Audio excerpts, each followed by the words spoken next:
হামাসের ঘাঁটি আছে দাবি করে শরণার্থী শিবিরে ইসরায়েলের বর্বরতা। ফিলিস্তিনি যোদ্ধারা আপোষে রাজি হলেও ক্রমেই আরো নৃশংস হয়ে উঠছে তেল আবিব।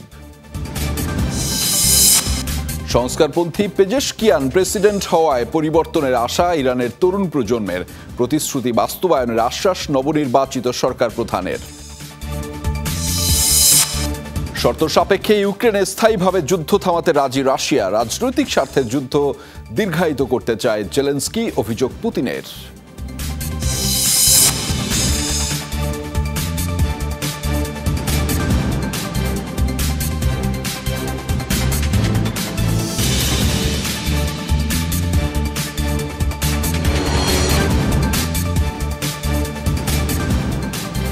দর্শক, এতক্ষণ শিরোনাম দেখছিলেন, আপনাদের সাথে আছি আমি আহমেদ রেজা। এবার জানাচ্ছি বিস্তারিত। হামাস যখন যুদ্ধবিরতি চুক্তি নিয়ে আপোষে রাজি, তখনও গাজায় আগ্রাসী আচরণ চালিয়ে যাচ্ছে ইসরায়েল। শরণার্থী শিবিরে বর্বরতার পরও দায় চাপাচ্ছে হামাসের ওপরই। নুসাইরাত ক্যাম্পের স্কুলে মিসাইল হামলায় 16 ফিলিস্তিনের মৃত্যুর পর তেল আবিবের দাবি স্বাধীনতাকামী যোদ্ধাদের ঘাঁটি রয়েছে সেখানে। তবে এমন দায় অস্বীকার করেছে হামাস। আশ্রয়কেন্দ্রে বেসামরিক মানুষের উপর গণহত্যা চালিয়েছে তেল আবিব, এমন অভিযোগ সংগঠনটির। গাজার নুসাইরাত ক্যাম্পের জাতিসংঘ পরিচালিত স্কুল আল জাউনি। স্কুলটিতে আশ্রয় নিয়েছে 7,000-এর মতো ফিলিস্তিনি। ঘন বসতিপূর্ণ আশ্রয় কেন্দ্রটিতেই বর্বর হামলা চালালো ইসরায়েলি বাহিনী। মিসাইল হামলায় মৃত্যু হয় 16 জনের, আহত কমপক্ষে 75 জন। এক বিবৃতিতে তেল আবিবের দাবি, স্কুলটিতে ঘাঁটি গেড়েছিল হামাস সদস্যরা, তাদের লক্ষ্য করেই হয়েছে হামলা।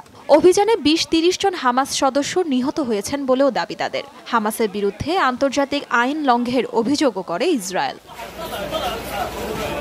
তেল আবিবের দাবিকে মিথ্যা ও অপপ্রচার বলে বিবৃতি দিয়েছে হামাস। বেসামরিকদের উপর হামলাকে গণহত্যা বলেও আখ্যা দিয়েছে। অব্যাহত আগ্রাসনের মধ্যেই যুদ্ধবিরতি আলোচনায় অগ্রগতির কথা জানিয়েছে মধ্যস্থতাকারী মিশর। হামাস চুক্তির শর্তে কিছুটা আপোষে রাজি হওয়ার পর চলছে ইসরায়েল ও যুক্তরাষ্ট্রের প্রতিনিধিদের সাথে আলোচনা। তাজরিয়ান সোবহান, যমুনা নিউজ। গাজা জুড়ে ক্রমেই আরও তীব্র হচ্ছে ইসরায়েলি আগ্রাসন। গাজা সিটির শেখ রাদওয়ান এলাকায় তাণ্ডব চালিয়েছে ইসরায়েল। এতে অন্তত 6 বেসামরিক ফিলিস্তিনের মৃত্যু হয়েছে।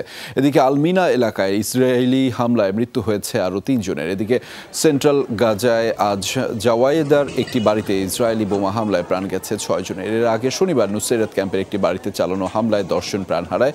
রাফা সহ উপত্যকার অন্যান্য এলাকায়ও অভিযান চালিয়েছে ইসরায়েলি বাহিনী। মৃত্যু হয়েছে আরও 8 জনের। 9 মাসের আগ্রাসনে গাজায় প্রাণহানি ছাড়িয়েছে 38,000।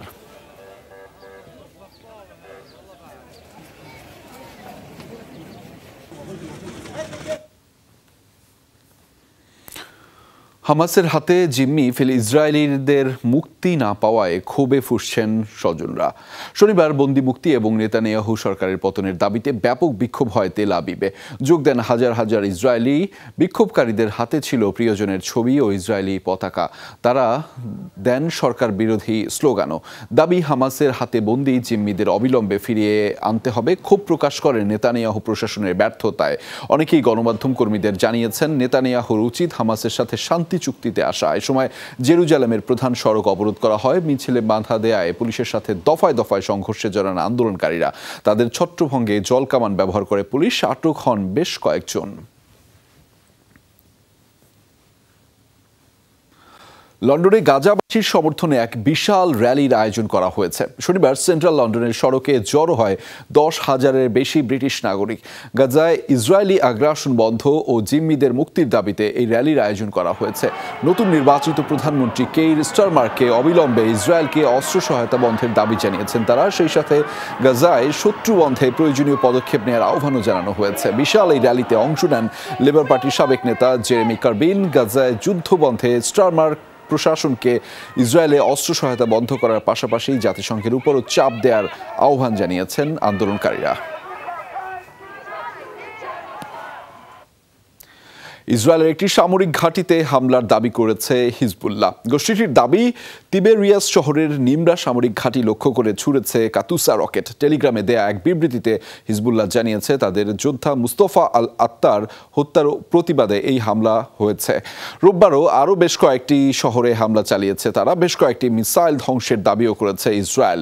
দেশটির উত্তরাঞ্চলে গ্যালিলি শহরে হিজবুল্লাহর ছোড়া মিসাইলে অন্তত একজন গুরুতর আহত হয়েছেন। এদিকে দক্ষিণ লেবাননের ইয়ারুন মারুন আল রাস শহরে রাতভর হামলা চালানোর দাবি করেছে ইসরায়েল। দেশটির সামরিক বাহিনী জানিয়েছে হামলা চালানো হয়েছে হিজবুল্লাহর সামরিক স্থাপনা লক্ষ্য করে। গাজায় আগ্রাসন শুরুর পর থেকে উত্তপ্ত ইসরায়েল লেবানন সীমান্ত।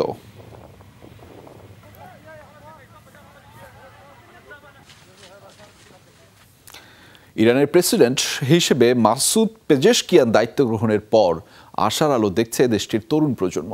সংস্কারপন্থী নেতার হাত ধরে সত্যিকারের পরিবর্তনের প্রত্যাশা তাদের। রক্ষণশীল প্রশাসনের অধীনে কতটা স্রোতের বিপরীতে চলতে পারবেন এই রাষ্ট্রপ্রধান তা নিয়ে রয়েছে সন্দেহ। তবে ফাঁকা বুলি নয়, প্রতিশ্রুতি বাস্তবায়নের আশ্বাস দিয়েছেন নবনির্বাচিত প্রেসিডেন্ট। ইরানের প্রেসিডেন্ট প্রার্থী হিসেবে মনোনয়ন পাওয়া ৬ জনের মধ্যে একমাত্র সংস্কারপন্থী ছিলেন ৬৯ বছর বয়সী মাসুদ পেজেশকিয়ান। দেশটির বেশিরভাগ মানুষ, বিশেষ করে তরুণরা, যখন নির্বাচন থেকে আগ্রহ হারিয়ে ফেলেছিল তখন ১,৬০,০০,০০০ মানুষের ভোট আদায় করেছেন তিনি। যে পরিবর্তনের অঙ্গীকার করে ক্ষমতায় এসেছেন তার বাস্তবায়ন দেখতে চায় জনগণ। সত্যি বলতে আমার প্রত্যাশা দ্রব্যমূল্য কমুক এবং তরুণদের সহজে কর্মসংস্থানের ব্যবস্থা হোক। এছাড়া নারীরা যেন পথে ঘাটে নির্ভয়ে চলাফেরা করতে পারে। তিনি যদি তার প্রতিশ্রুতিগুলো পূরণ করতে পারেন তার বিষয়ে ইতিবাচক মনোভাব আমার। নিষেধাজ্ঞা উঠে গেলে ইরানের জনগণের অনেক উপকার হবে।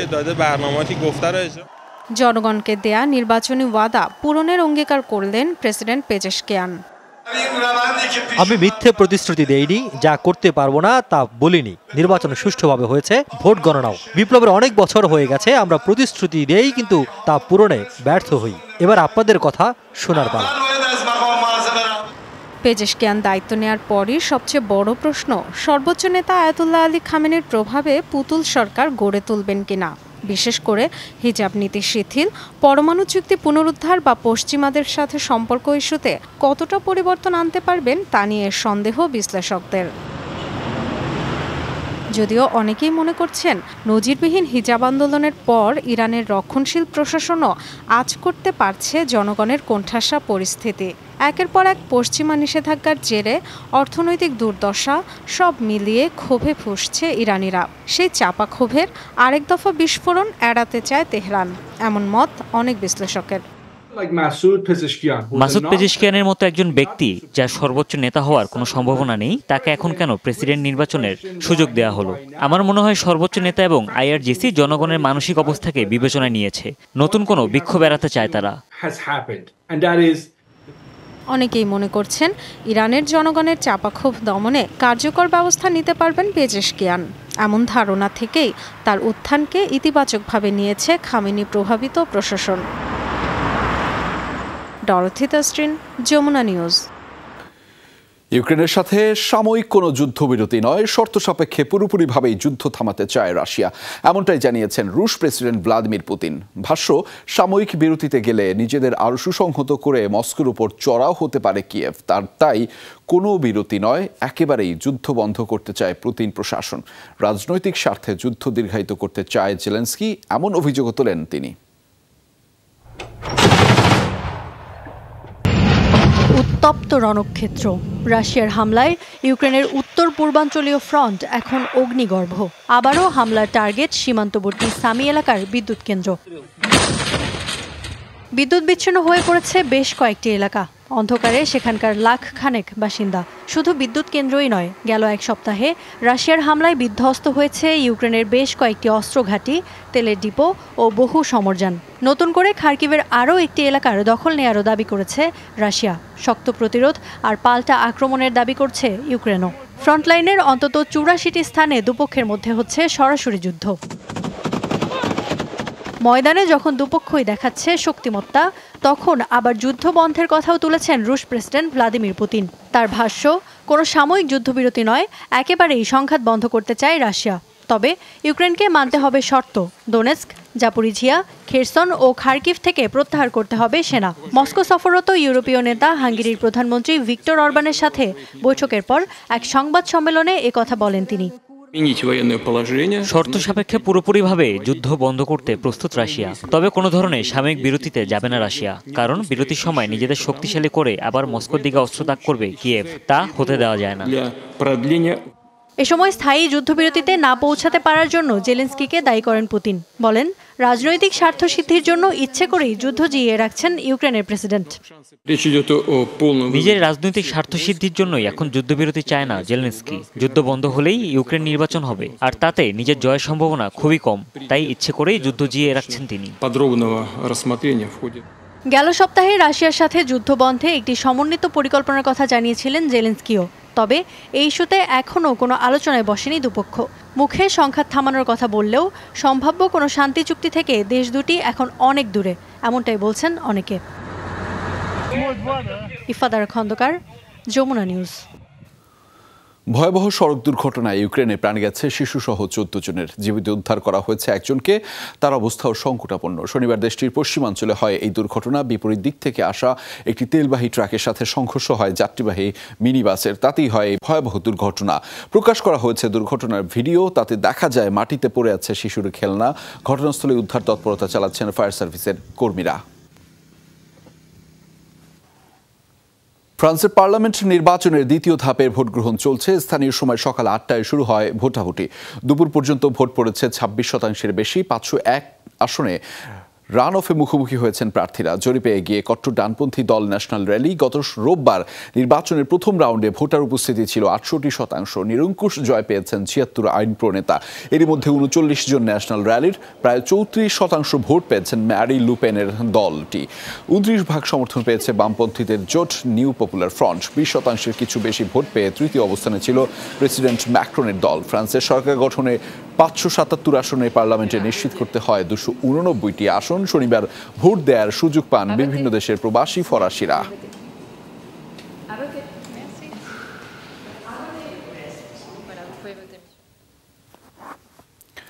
মার্কিন প্রেসিডেন্ট নির্বাচন থেকে জো বাইডেন সরে দাঁড়ালে কে হতে পারেন তার বিকল্প?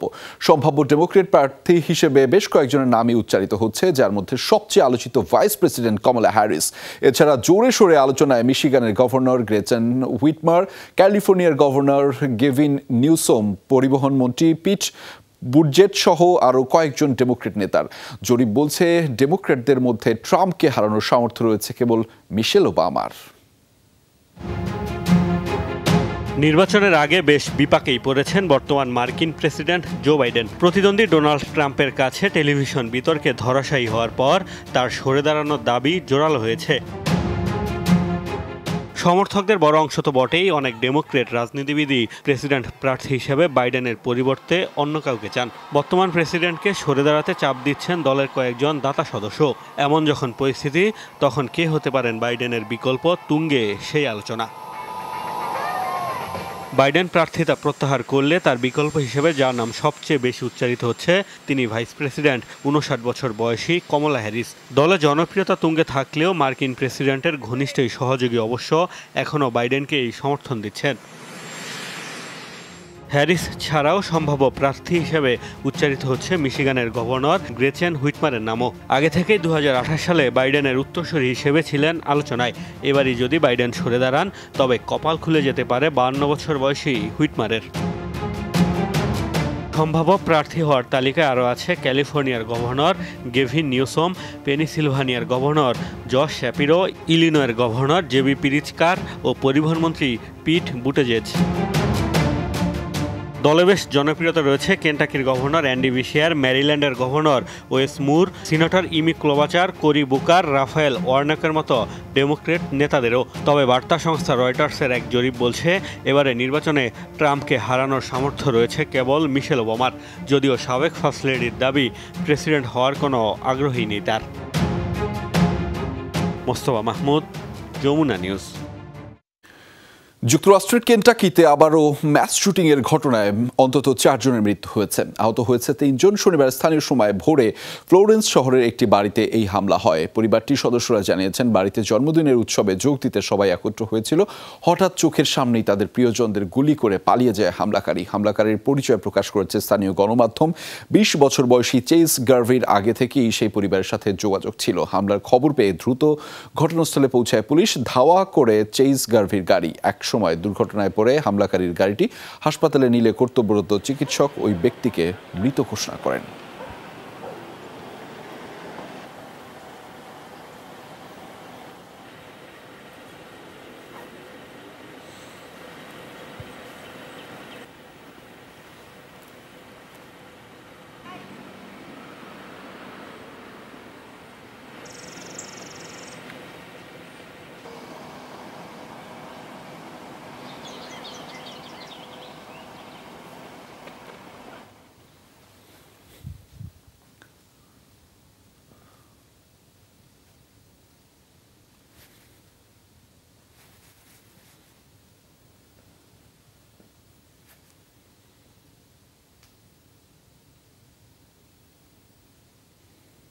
চীনের পূর্বাঞ্চলে শক্তিশালী টর্নেডোয় প্রাণ হারিয়েছেন অন্তত 5 জন, আহত 83 জন। শুক্রবার সানডং অঙ্গরাজ্যে ব্যাপক তাণ্ডব চালিয়েছে টর্নেডোটি।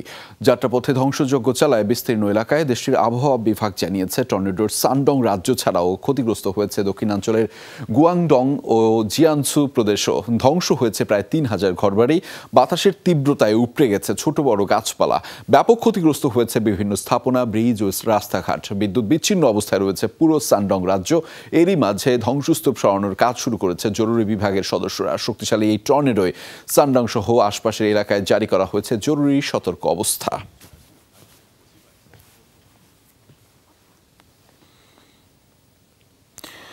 প্রবল বন্যার কারণে হিমালয় কন্যা নেপাল। গত কয়েকদিনের দুর্যোগে রাজধানী কাঠমান্ডু সহ পশ্চিমাঞ্চলে প্রাণ হারিয়েছেন কমপক্ষে 47 জন। বাগমতী ও বিষ্ণুমতী নদীর পানি বেড়ে প্লাবিত বিস্তীর্ণ অঞ্চল। আশপাশের এলাকায় জারি রয়েছে জরুরি সতর্কতা। নদী ভাঙনের শিকার হওয়ায় ঝুঁকিতে 600 ঘরবাড়ি। কয়েকটি প্রদেশে ভূমিধসে কমপক্ষে 24 জন প্রাণ হারিয়েছেন। বজ্রপাতে প্রাণ হারিয়েছেন আরও 19 জন। রাজধানীর কাঠমান্ডুতে প্লাবিত রাস্তাঘাট, তলিয়েছে বাড়িঘর, বিপর্যস্ত জনজীবন। এখনও ভারী বৃষ্টিপাত হচ্ছে বিভিন্ন জেলায়। আবহাওয়া বিভাগের পূর্বাভাস, আরও কয়েকদিন দুর্যোগপূর্ণ আবহাওয়া থাকবে। নেপালে প্রতি বছরই বন্যা, ভূমিধসে বিপুল প্রাণহানি হয়, ক্ষয়ক্ষতির শিকার হয় বাসিন্দারা।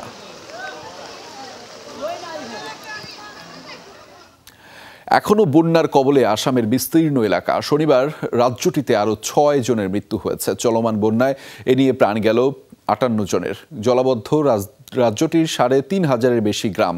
পানিবন্দী 23 লাখেরও বেশি গ্রামবাসী। নিরাপদ আশ্রয়ের আকুতি জানিয়েছে 55,000-এর বেশি মানুষ। তবে সবাইকে আশ্রয় কেন্দ্রে সরানো সম্ভব হচ্ছে না। ভয়াবহ এই বন্যায় প্রাণ হারিয়েছে কাজিরাঙ্গা ন্যাশনাল পার্কের শতাধিক পশু। কর্তৃপক্ষ বলছে, আরও শোচনীয় ছিল 1 সপ্তাহ আগের বন্যা পরিস্থিতি। আবহাওয়াবিদদের পূর্বাভাস, আগামী 2 দিনের মাথায় পানি নামতে শুরু করবে।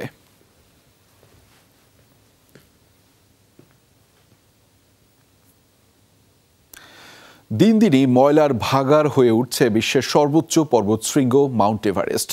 টনের পর টন ময়লায় ছেয়ে গেছে পাহাড়ের বিভিন্ন খাঁজ। পর্বতারোহীদের ফেলে আসা খাবারের প্যাকেট, তাঁবু আর অন্যান্য প্রয়োজনীয় জিনিসই পাল্টে গেছে ময়লার স্তূপে, যা অপসারণের সময় লেগে যাবে কয়েক বছর। বিশেষজ্ঞদের শঙ্কা, এতে মারাত্মক বিপর্যয় ঘটতে পারে পরিবেশের। বিশ্বের সর্বোচ্চ পর্বতশৃঙ্গ মাউন্ট এভারেস্ট 29,000 ফুটের বেশি উচ্চতার এই পাহাড়ে আরোহণ করতে গিয়ে পদধূলির চেয়েও বেশি কিছু রেখে আসেন পর্বতারোহীরা। একসময় শ্বেতশুভ্র বরফে ঢাকা থাকলেও এখন শুধু আবর্জনারই দেখা মেলে এভারেস্টের বিভিন্ন খাঁজে। 1953 সালে প্রথমবারের মতো সফল অভিযানের পর থেকে মাউন্ট এভারেস্টকে ঘিরে পর্বতারোহীদের মাঝে আকর্ষণ বাড়তেই থাকে। প্রতিটি সামিটে আরোহীরা ফেলে এসেছেন নানা ধরনের বর্জ্য পদার্থ, এক এক করে যার পরিমাণ আজ বিশাল। স্থানীয়দের দাবি, পর্বতটির সর্বোচ্চ ক্যাম্পের আশেপাশে ময়লার পরিমাণ 40 থেকে 50 টন। সম্পূর্ণরূপে যা অপসারণ করতে লেগে যেতে পারে কয়েক বছর। এ পর্যন্ত মাত্র 11 টন ময়লা অপসারণ করা হয়েছে, যার মধ্যে পুরনো তাঁবু, খাবারের packet, gas light, oxygen tank, খুঁটি আর দড়ি বেশি। অপসারণ করা এসব ময়লার বেশিরভাগই পুরনো, পাওয়া গেছে 1957 সালেরও আবর্জনা। কড়াকড়ি নিয়মের পর এখন অনেকটাই সচেতন পর্বতারোহীরা, দাবি শেরপাদের। বেশিরভাগ ময়লাই পুরনো অভিযানের, নতুন কিংবা সাম্প্রতিক সময়ের অভিযান থেকে খুব একটা ময়লা পাওয়া যায় না, কেননা সরকার ও স্থানীয় প্রশাসন এখন বেশ কড়া নিয়ম করেছে। তাছাড়া সচেতনতা তৈরি হয়েছে পর্বতারোহীদের মাঝে। যদিও বিশ্বের সর্বোচ্চ পর্বতকে পরিষ্কার করার উদ্যোগ নিয়েছে নেপাল সরকার। সরকারি অর্থায়নে নিয়োগ করা হয়েছে সেনা সদস্য ও পরিষ্কার কর্মীদের। ময়লা সঙ্গে করে না আনলে বাজেয়াপ্ত হয়ে যাবে আমানত। পর্বতারোহীদের জন্য করা হয়েছে এমন নিয়মও। জরিপ অনুযায়ী প্রতিটি সামিটে 8 কেজির বেশি ময়লা জমা হয় এভারেস্টের বিভিন্ন খাঁজে। সেই হিসেবে গত 70 বছরে প্রায় 140 টন বর্জ্য ছড়িয়ে আছে গোটা পর্বত জুড়ে। 2023 সালে 6000-এরও বেশি সফল সামিটের সাক্ষী মাউন্ট এভারেস্ট। অনিক রহমান, যমুনা নিউজ। দর্শক, এই ছিল যমুনা আইডেস্কে। এতক্ষণ সাথে থাকার জন্য সবাইকে ধন্যবাদ।